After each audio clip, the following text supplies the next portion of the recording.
burrat shumë lavdohen. Pa kufi, lavdohen shumë a shumë. Përvoja se cilit besoj është ndryshe. Tash muj me thonë që prej natyrës ne gratë kemi pak qef me më lavdu ma shumë, po më varet në cilën shoqni je. Po, si pas përvojës tem që ka kom pa burrat shumë lavdohen.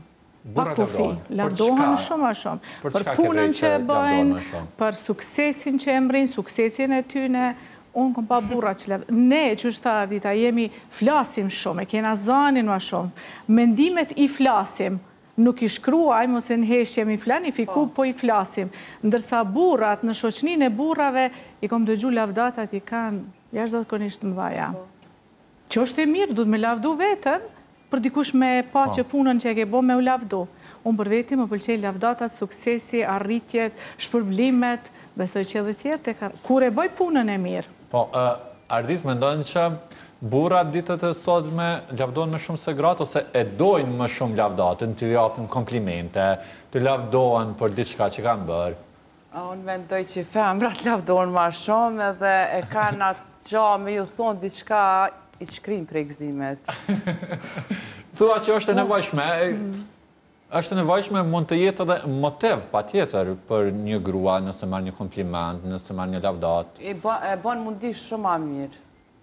E bën mundi shumë ma mirë. A jep Ardita komplimente shpesh ndaj burrave?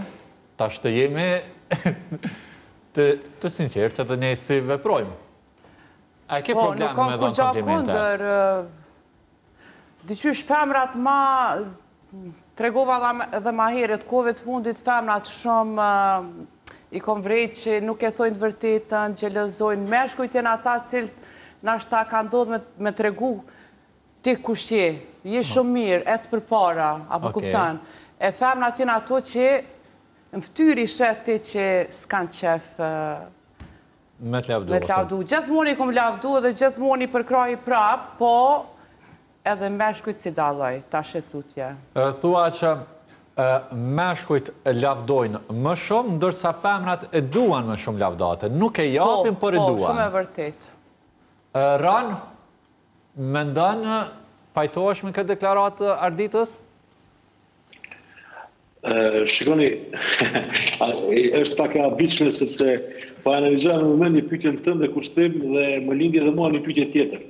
Në qoftë se ti kushtim do jetoje me një grua që është super profesionale në moderimin dhe si gazetare, a do të ndjeje në raport me të konkurrencë, apo do ta motivoje shumë më shumë që ajo të jetë një gazetare e shkëlqyer, ndërkohë kur edhe ti je gazetar? Çfarë do bëje në këtë rast? Me shumë siguri them që do ta motivoja dhe do të mësoja nga ajo. Do të mësoje nga ajo. Po atër kungelër... Vetë fakti që i bie që ajo është më suksesshme se unë, i bie që ka diçka më shumë se unë, bë diçka më mirë se unë, edhe pa tjetër që do të ishte motiv për mu. Nuk do me thonë që ta shon me minimizu punën e saj, ose të dikuj tjetër vetëm se burrat pa tjetër duhet të dominojnë. Jo, nuk është çështja e dominimit, është çështja e konkurrenca. Po nuk mund të ketë konkurrencë me partnerën.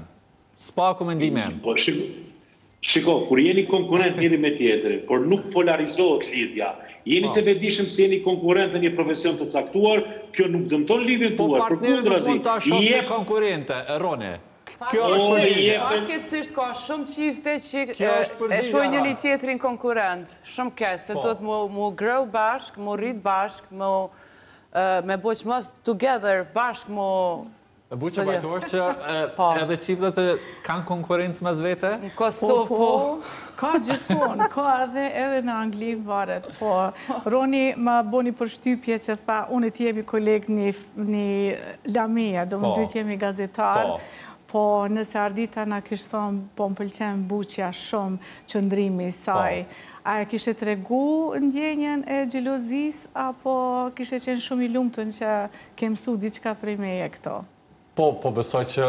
E sinqert? E sinqert, shumë e sinqert. Shumë e sinqert, e kisha konsideru cilat janë elementet e buqës që janë më të mira se të mia, pa tjetër do të komplimentoja, po ato elemente i kisha analizu me pase cilat janë elementet që e bënën buqën më të mirë se mu. Që është mëse njërzore, mëse normale dhe mëse reale.